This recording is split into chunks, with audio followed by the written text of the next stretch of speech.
اللہ کا جو اپنے بندوں پر بہت بڑا احسان ہے، جس کو خود اللہ نے قرآن مجید میں احسان کے لفظ سے اور رحمت کے لفظ سے بیان کیا ہے، وہ ہے انبیاء کی بعثت، اور خاص طور پر ہمارے اور آپ کے آقا حضرت محمد مصطفیٰ صلی اللہ علیہ وآلہ وسلم کی بعثت ہے، یعنی آپ کو رسول بنا کر اس دنیا میں بھیجنا، یہ اللہ کا اپنے بندوں پر سب سے بڑا احسان ہے، اس لیے کہ آپ کی وجہ سے نجات کا راستہ اللہ نے ہمیں دکھلایا، آپ کو اللہ نے ایسا نمونہ بنا کر بھیجا جس کی روشنی میں اگر انسان چلتا ہے تو دنیا میں بھی اس کے لیے اللہ کی طرف سے خیر کے فیصلے ہوتے ہیں، اور آخرت میں بھی ہمیشہ ہمیش کی نجات کا اللہ فیصلہ کرتے ہیں۔ تو اس سے بڑھ کر اور کیا نعمت ہو سکتی ہے؟ دنیا کی جتنی بھی نعمتیں ہیں، اس نعمت کے سامنے اللہ کی طرف سے جو اللہ کے نبی کی نبوت کے ذریعے سے جو نعمت ہمیں ملی ہے، جو شریعت ہمیں ملی ہے، جو پیغام ہمیں ملا ہے، اس کے مقابلے میں کوئی حیثیت نہیں ہے۔ ایک بڑے بزرگ نے اس کی مثال دی، ایک واقعے کی شکل میں بتایا کہ کچھ نوجوان سیر و تفریح کے لیے ایک کشتی پر کسی دریا کا سفر کر رہے تھے۔ اب نوجوان جب تفریح کے ارادے سے جاتے ہیں تو اس میں تفریح کا ماحول کس طرح سے ہو سکتا ہے آپ اندازہ کر سکتے ہیں۔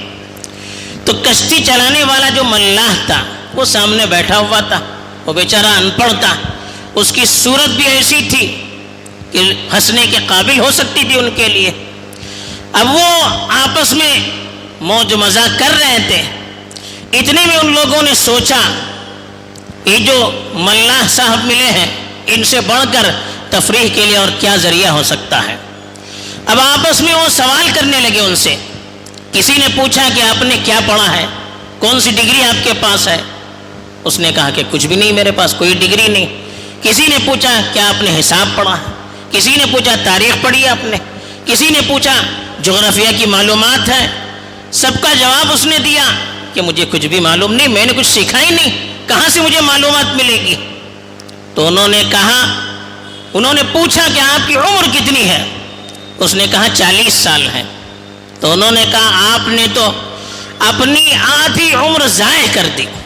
اب وہ بیچارہ شرمندہ ہوا اور اندر اندر پریشان بھی رہا اور غصہ بھی تھا اس کو۔ اب کشتی آگے بڑھتی چلی گئی، وہ اپنی مستی میں مگن تھے۔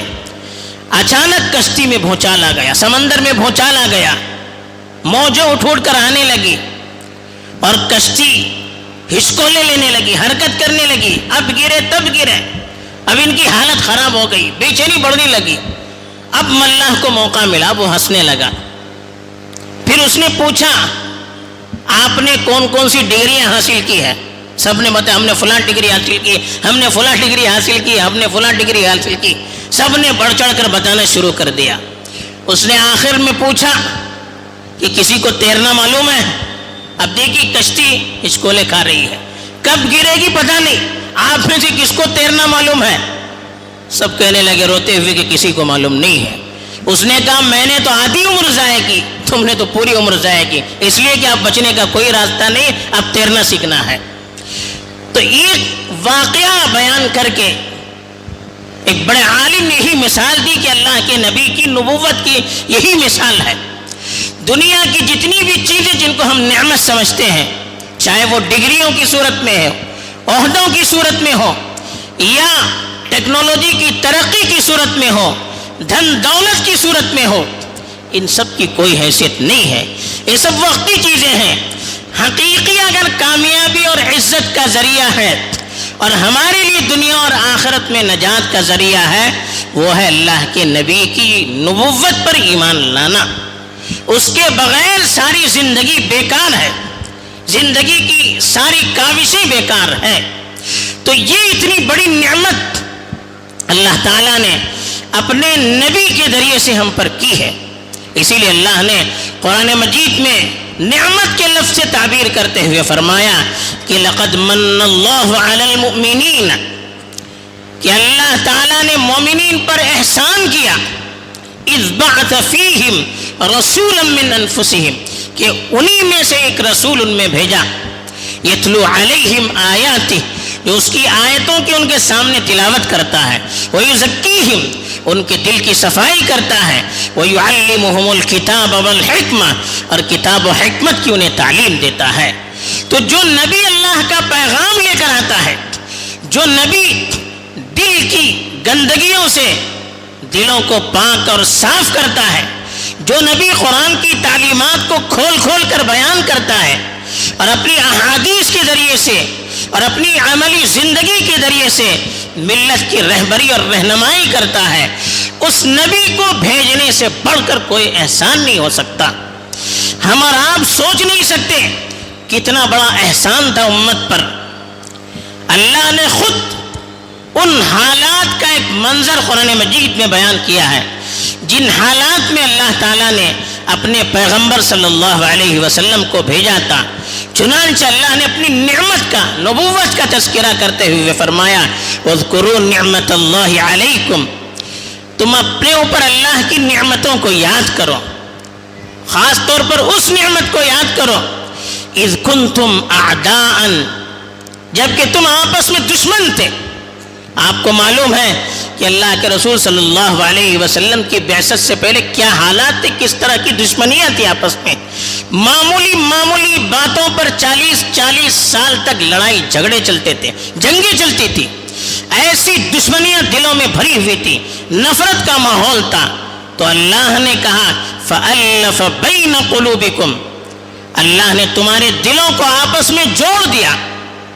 اب سارے اختلافات جو خاندانی تھے، قبائل کے تھے، علاقائی تھے، ان سب کو اسلام کی نعمت نے ختم کر دیا.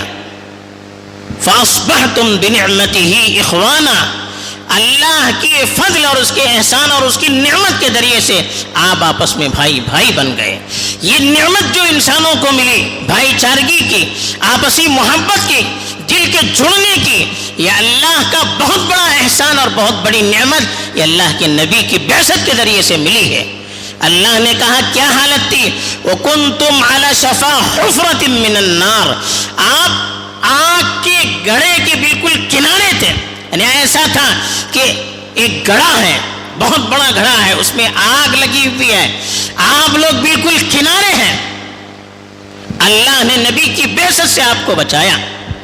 اللہ کے رسول صلی اللہ علیہ وسلم نے اپنی حدیث میں مثال دی کہ مثلی ومثلکم کمثل رجل اوقد نارا، میری اور آپ کی مثال ایسی ہے جیسے ایک شخص نے آگ جلا دی ہو، اور چھوٹے چھوٹے جو پروانے اور کیڑے ہوتے ہیں جو لائٹ وغیرہ پر گرتے رہتے ہیں، وہ آگ میں گرنا شروع کر دیتے ہیں. کہا کہ آگ جلی ہوئی ہے، آپ لوگ کود رہے ہیں، میں آپ کی کمر پکڑ پکڑ کر کھینچ رہا ہوں، تم لوگ آگ میں جا رہے ہو. یعنی جس زندگی کو آپ گزار رہے تھے، جس طور طریق کو آپ اختیار کیے ہوئے تھے، وہ زندگی، وہ طور طریق آپ کو جہنم کی آگ میں لے جانے والے تھے. میں نے آپ کی کمر پکڑ پکڑ کر آپ کو روکا اس سے. آپ لوگ تو میرے ہاتھ سے چھوٹ کر آگ میں گرنا چاہ رہے تھے، میرے ذریعے سے اللہ نے آپ کو بچایا.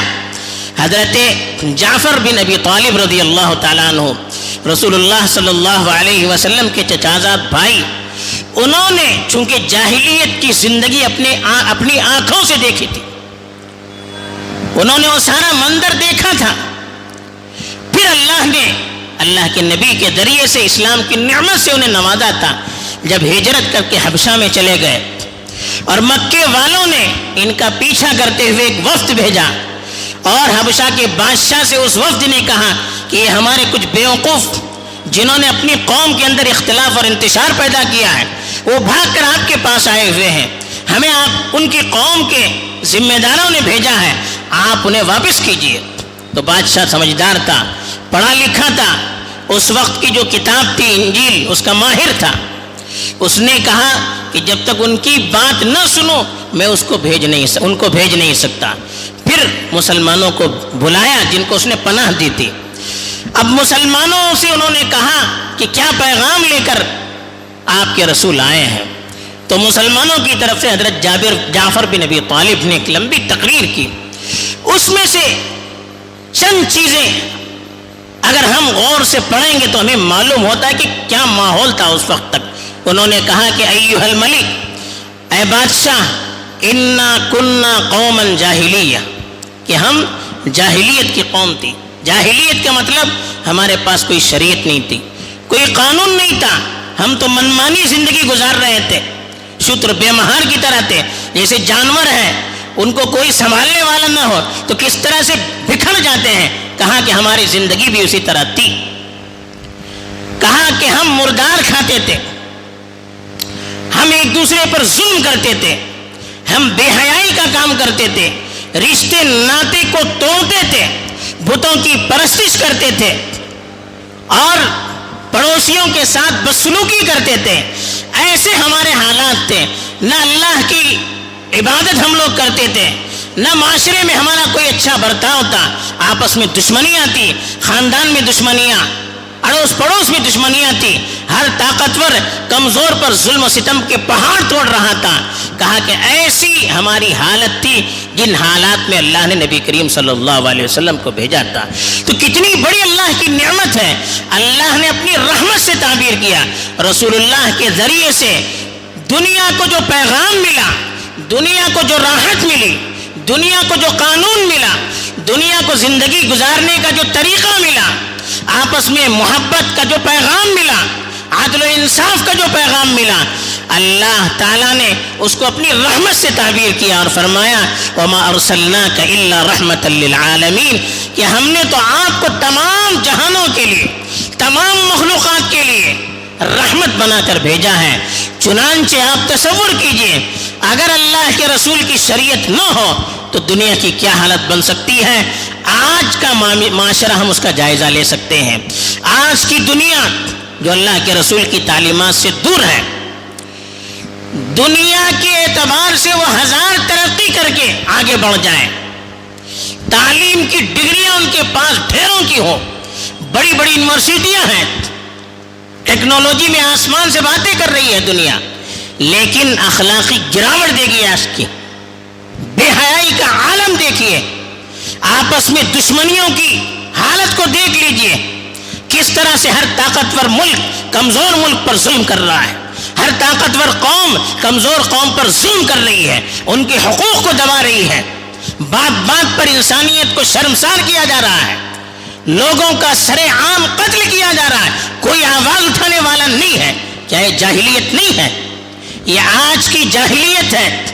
اس جاہلیت سے اگر ہم کو اپنے آپ کو بچانا ہے، اپنی آئندہ کی نسل کو بچانا ہے، اس امت کو بچانا ہے، تو رسول اللہ کے پیغام کو آج سر نو ہمیں پھر اپنی زندگی میں اختیار کرنا ہے، اپنی نسل کو اس پیغام سے سنوارنا ہے اور پوری دنیا کے سامنے عملی شکل میں بھی اور دعوتی شکل میں بھی اور ہر طرح کے وسائل کو اختیار کر کے اس پیغام کو عام کرنا ہے. آج کے دن کا ہم سے یہی مطالبہ ہے کہ ہم رسول اللہ کی سیرت کو اثرنوں پڑھیں، اپنی زندگی کا جائزہ لیں، اپنے گھروں کا جائزہ لیں، اپنے معاشرے کا جائزہ لیں، اڑوس پڑوس کا جائزہ لیں، اپنے علاقوں کا جائزہ لیں، اپنے ملک کا جائزہ لیں. اللہ نے پوری دنیا کے لیے نبی کو بھی بھیجا تھا اور اس امت کو بھی پوری دنیا کی رہبری کے لیے اللہ نے بھیجا ہے. اگر یہ امت درست رہی پوری دنیا درست رہے گی، اگر یہ امت بگڑ گئی پوری دنیا بگڑ جائے گی. اگر اس امت نے اپنے پیغام کو چھوڑ دیا، اگر اس امت نے رسول اللہ کی رسالت کو اور آپ کی دعوت کو اور آپ کے طور طریق کو چھوڑ دیا، یاد رکھیے اس امت کو برباد ہونے سے دنیا کی کوئی طاقت بچا نہیں سکتی. اللہ نے کہا لقد کان لکم فی رسول اللہ اسوۃ حسنہ، تمہارے لیے رسول اللہ کی زندگی سب سے بہتر ماڈل اور نمونہ ہے۔ آج اگر ہم دنیا میں عزت حاصل کرنا چاہتے ہیں، سرخروئی حاصل کرنا چاہتے ہیں، احترام حاصل کرنا چاہتے ہیں، اعزاز حاصل کرنا چاہتے ہیں، دنیا کے سامنے ایک ماڈل بن کر رہنا چاہتے ہیں، تو ہمیں پیچھے ہٹ کر رسول اللہ کی زندگی کو اختیار کرنی ہے۔ دنیا کی کوئی چیز ہمیں عزت نہیں دے سکتی، اور دنیا کی کوئی چیز دنیا کو بربادی سے بچا نہیں سکتی سوائے ہم مسلمانوں کے۔ ہمارے پاس پیغام ہے، تو یاد رکھیے ہمارا اس پیغام کو سنبھالنا پوری دنیا کو سنبھالنا ہے، اور اس پیغام سے ہمارا پیچھے ہٹنا پوری دنیا کو برباد کرنا ہے۔ تو ہمیں آج کے دن کا یہی پیغام ہے کہ ہم رسول اللہ صلی اللہ علیہ وسلم کی سیرت کا گہرائی سے مطالعہ کریں، اپنی زندگی کا، معاشرے کا جائزہ لیں، اور پھر اس پیغام کو دنیا میں عام کرنے کے لیے سر دھڑ کی بازی لگائیں۔ اللہ مجھے بھی توفیق دے اور آپ کو بھی توفیق دے، آمین۔ وآخر دعوانا الحمدللہ رب العالمین۔